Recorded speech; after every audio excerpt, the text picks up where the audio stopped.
Saludos para todos mis amados hermanos en Cristo. Mi nombre es Apóstol Coronado, y esta enseñanza va dirigida a mis hermanos y consiervos en el Señor, misioneros, evangelistas, pastores y maestros. Yo la he llamado parejas sin certificado de casamiento, o parejas por certificar, y está basada en Romanos 3:31, donde nuestro hermano Pablo dice que Dios justificará por la fe en Jesucristo a los circuncisos, que quiere decir a los judíos, y justificará por la fe en Jesucristo a los incircuncisos, que quiere decir a los gentiles. Este sencillo argumento de Pablo era recibido por los cristianos gentiles con mucha alegría y beneplácito, pero era interpretado por los judíos religiosos y legalistas como una enorme herejía, y preguntaban: ¿entonces para qué sirve la ley? ¿Entonces la fe invalida la ley? Pablo responde: de ninguna manera, sino que por la fe confirmamos la ley. Amados hermanos, ¿de dónde sacamos los cristianos evangélicos la idea de que un hermano o una hermana de buen testimonio, o una pareja de creyentes de buen testimonio, no puedan entrar al reino de Dios sin el certificado de matrimonio? Es decir, ¿cómo recibimos en nuestras iglesias a un hombre, o a una mujer, o a una pareja que vienen del mundo de las tinieblas a Cristo, y que por una razón justificada no hayan obtenido el documento de casamiento? Repito, que por una razón justificada no hayan obtenido el certificado de casamiento. La Iglesia Cristiana Evangélica se ha enfrentado a este mismo dilema que se enfrentaron los cristianos judíos en Jerusalén, y hasta ahora no ha sabido resolverlo. Así como los judíos exigían que los cristianos gentiles tenían que circuncidarse para ser miembros del cuerpo de Cristo, los evangélicos de hoy exigimos, como requisito para entrar a nuestras iglesias, que las parejas deben traer su certificado de casamiento. Hermanos, si todos los pecadores vivieran decente y ordenadamente en familia, no serían pecadores. Y si todos tuvieran sus documentos de casamiento en orden, aún así es un error muy grave poner una condición para la salvación que Dios mismo no ha establecido. Al exigir a los pecadores que deben traer su certificado de casamiento, le estamos cerrando las puertas a mucha gente honesta y respetuosa de la ley, que en el pasado formaron unión matrimonial obedeciendo las normas sociales, pero luego sufrieron un fracaso matrimonial y por falta de dinero todavía no lo han finiquitado legalmente. Por otra parte, todos sabemos que nuestro sistema de justicia es complejo y que es administrado por hombres y mujeres más amantes del dinero que de la justicia, lo cual hace que un divorcio o la anulación de un casamiento civil sea un proceso lento, complicado y costoso. Cuando los pecadores que viven en situación conyugal irregular creen en el Evangelio de todo corazón y luego se dan cuenta que no son bien recibidos, se desaniman y se alejan de la iglesia, imaginándose que es Dios quien los rechaza.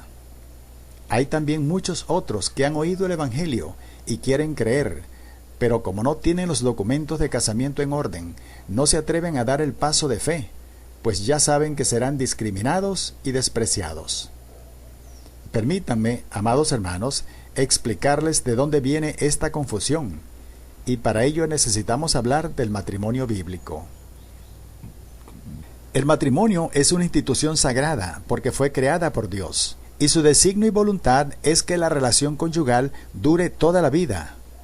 Sin embargo, Dios es infinitamente sabio y amoroso, y comprende la condición caída y la naturaleza egoísta del hombre y la mujer, por lo cual, en las Sagradas Escrituras no se encuentra esa idea promocionada y repetida a diario por la Iglesia Católica, de que el matrimonio sea un pacto indisoluble o irrevocable, del cual solo se puede salir por la muerte.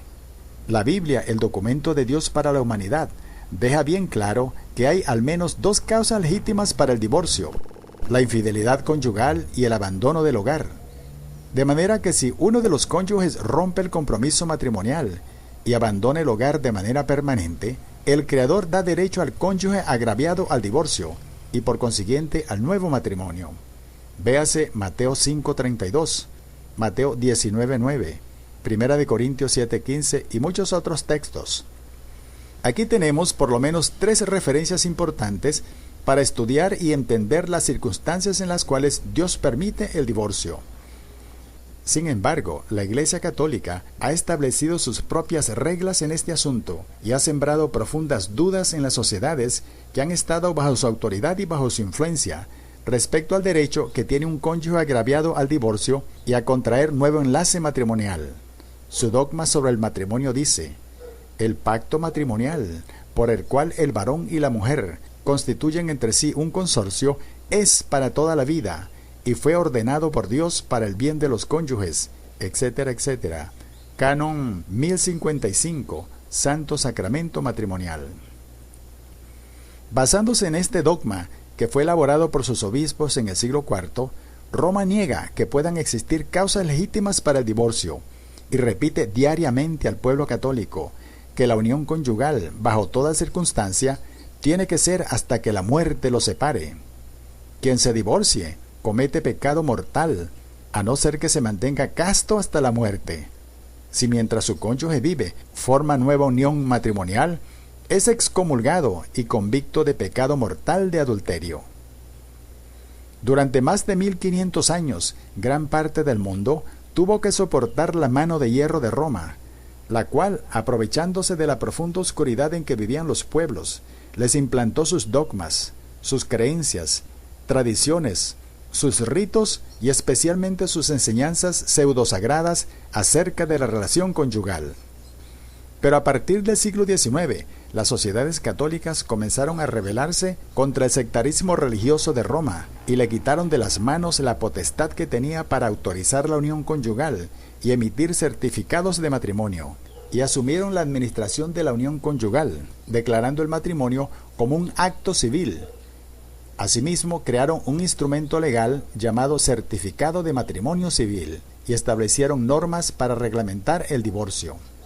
El Certificado de Matrimonio Civil, entonces, es un documento de gran importancia que las sociedades modernas han diseñado para reglamentar la unión matrimonial, con el cual el hombre es obligado a reconocer su compromiso conyugal delante de los familiares de la mujer, y ella se siente honrada y segura. La comunidad también mira con beneplácito a la pareja que cumple con este requisito social, porque constituye una garantía jurídica para la familia.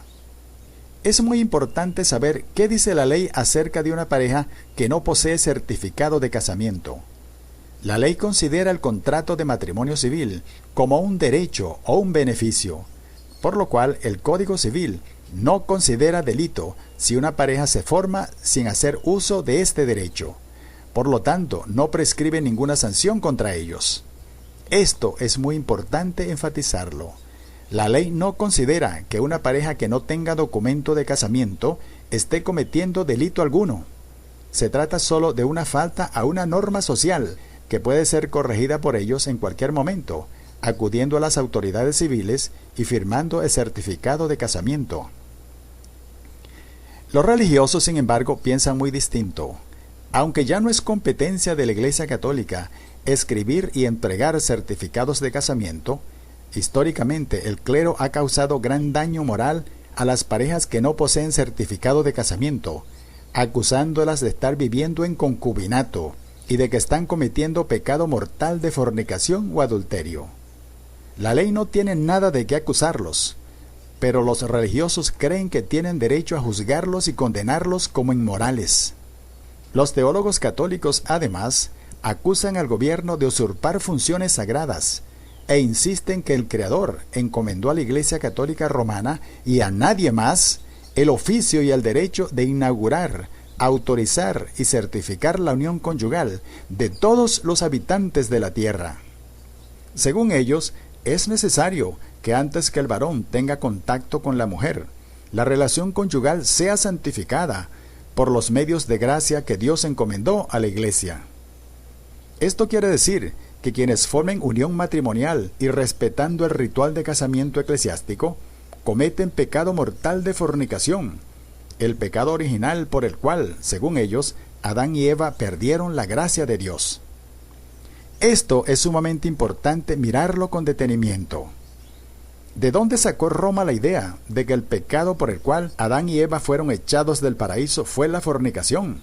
si el Creador mismo les había dicho: fructificad y multiplicaos, llenad la tierra? Génesis 1:28. ¿Y de dónde sacó Roma la idea de que el pecado de fornicación puede ser limpiado por medio de una ceremonia religiosa? Por supuesto, Roma no tiene base bíblica para sus doctrinas. Por eso el Espíritu Santo en Apocalipsis 17 y 18 la llama la gran ramera, porque se especializa en elaborar doctrinas pseudosagradas relacionadas con el sexo. Y estas son las dos doctrinas más grandes relacionadas con el sexo que Roma ha inventado. La primera, que el pecado por el cual Adán y Eva fueron expulsados del paraíso fue la fornicación. Y la segunda, que a ella, a la Iglesia Católica Romana, Dios le encomendó la tarea de limpiar el pecado de fornicación a los descendientes de Adán por medio de una ceremonia religiosa que ella muy astutamente llama Sagrado Sacramento Matrimonial. Estas ideas, inventadas por los obispos solterones de Roma en el siglo IV, enseñadas como verdades absolutas durante siglos, han penetrado profundamente en la conciencia de todos los que vivimos en una sociedad católica. Como dijo hace poco un predicador colombiano, todos los que hemos sido criados en una sociedad católica llevamos por dentro un cura y una monja. Es decir, cuando pensamos en las relaciones conyugales, no podemos desprendernos de los conceptos que Roma nos ha enseñado. La idea que tenemos los cristianos evangélicos de que un hermano o una hermana de buen testimonio o una pareja de creyentes de buen testimonio no puedan ser miembros del cuerpo de Cristo sin el certificado de casamiento es una muestra de la gran confusión que todos heredamos del romanismo. Lo que nos impide recibirlos en la comunión de los santos, con todos los derechos de hijos de Dios, no es el respeto que debemos a la autoridad civil, porque ya dijimos que la ley no los condena.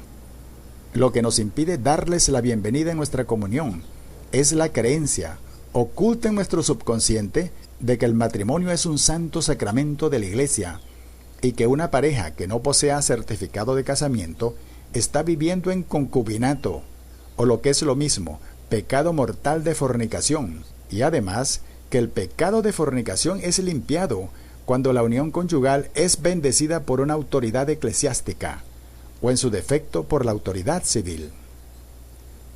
Los cristianos evangélicos, igual que el creyente católico, hemos sido convencidos que el pecado de adulterio o de fornicación es limpiado en el momento en que un funcionario del gobierno firma el documento de casamiento. Por ejemplo, si un hombre pecador que vive con una segunda o tercera mujer, pero nunca ha firmado documento de casamiento, está en una posición muy ventajosa, porque si se convierte a Cristo hoy, puede acudir a las autoridades, firmar el acta de matrimonio civil, y mañana tendría en las manos el documento que lo libra del grave pecado de fornicación. Hay también una enorme diferencia entre un adúltero rico y otro que es pobre. Si el adúltero adinerado se convierte al Señor hoy, puede pagar el divorcio y de la noche a la mañana deja de ser adúltero. Sin embargo, el pobre tiene que cargar con su calificativo infame de adúltero toda la vida. Así, un problema estrictamente legal, como es la falta de un documento, lo hemos convertido en una gravísima falta moral, que llamamos adulterio o fornicación. Una pareja de pecadores que esté en esta situación de adulterio legal, al momento de arrepentirse y llegar a Cristo, todos los pecados les son perdonados y son aceptados en la familia de Dios, con todos los derechos de hijos, aunque todavía tengan la tarea de tener que conseguir dinero para formalizar o legalizar su relación conyugal.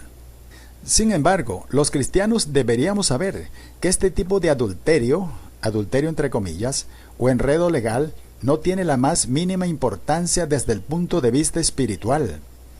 Deberíamos saber que lo que santifica la relación sexual de una pareja de hijos de Dios no es un rito religioso, como Roma nos ha hecho creer, ni el documento de casamiento civil, como la sociedad nos hace creer, sino la fe en Jesucristo, como dice nuestro hermano Pablo en 1 Corintios 7:14, porque el marido incrédulo es santificado en la mujer creyente, y la mujer incrédula en el marido creyente.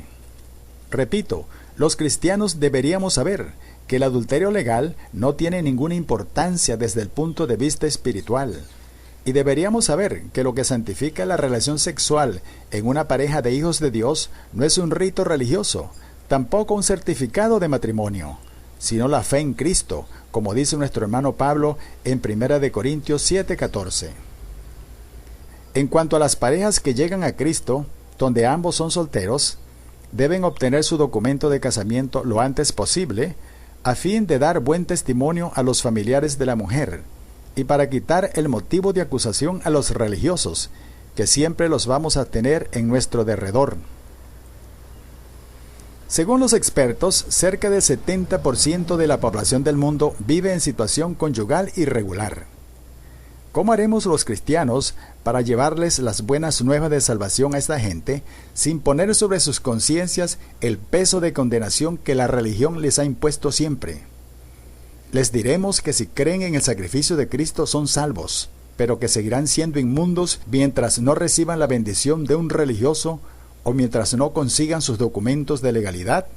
O les daremos la buena noticia de que Dios puede justificar por la fe en Cristo a las parejas certificadas y que puede justificar por la fe en Cristo a las parejas que no hayan obtenido el certificado de casamiento. Es muy correcto pensar como enseña Pablo en Romanos 13, que no hay autoridad sino de Dios, y las que hay por Dios han sido establecidas. Pero es Dios mismo quien afirma que Él justificará a todo el que cree en los méritos de su Hijo, sin consideración de ley humana alguna. En este punto algunos preguntarán, entonces, ¿para qué sirve la ley? ¿Entonces la fe invalida la ley? De ninguna manera, sino que por la fe confirmamos la ley. Y para terminar, quiero hacer un comentario sobre Romanos 7:2, donde nuestro hermano Pablo dice que la mujer casada está sujeta o que está atada por la ley al marido mientras éste vive, y que sólo si el marido muere puede ella considerarse libre para unirse a otro varón. A simple vista, este verso parece decir que la unión conyugal es un pacto eterno, que sólo puede ser disuelto por la muerte, como enseña el catolicismo romano. Pero en el versículo anterior, Pablo dice que le está hablando a los hombres que conocen la ley mosaica, es decir, a los judíos, y afirma que la ley se enseñorea o esclaviza al hombre mientras éste vive, porque le exige el cumplimiento de todos los mandamientos bajo pena de muerte, pero no le da la fuerza espiritual para cumplirla. El tema de Romanos 7:2 no es el divorcio, sino la situación trágica de estar bajo la ley mosaica. El tema del divorcio lo trata Pablo en 1 Corintios 7:15, donde deja bien claro que si un marido inconverso quiere divorciarse de una mujer creyente, ésta debe darle el divorcio, porque de otra manera el matrimonio sería una terrible esclavitud. Entonces, en Romanos 7:2, Pablo utiliza como ejemplo la ley general del matrimonio, donde la mujer fue puesta bajo la autoridad del marido para ilustrar la posición del hombre frente a la ley de Moisés. Y en 1 Corintios 7:15, Pablo se refiere a las circunstancias en las cuales Dios permite el divorcio. El tema de Romanos 7:2 no es el divorcio. Por lo tanto, es un error usarlo sacándolo de su contexto para referirse a la unión conyugal, como si fuera un pacto indisoluble. Una regla básica de interpretación bíblica dice que el texto debe ser interpretado tomando en cuenta el tema al que se refiere el contexto. Es bien claro que el tema de Romanos 7 es la esclavitud a que la ley de Moisés sometía al hombre, y no que el matrimonio sea una esclavitud para la mujer. Invito a mis hermanos a escuchar el siguiente tema, que espero arroje más luz sobre este importantísimo asunto.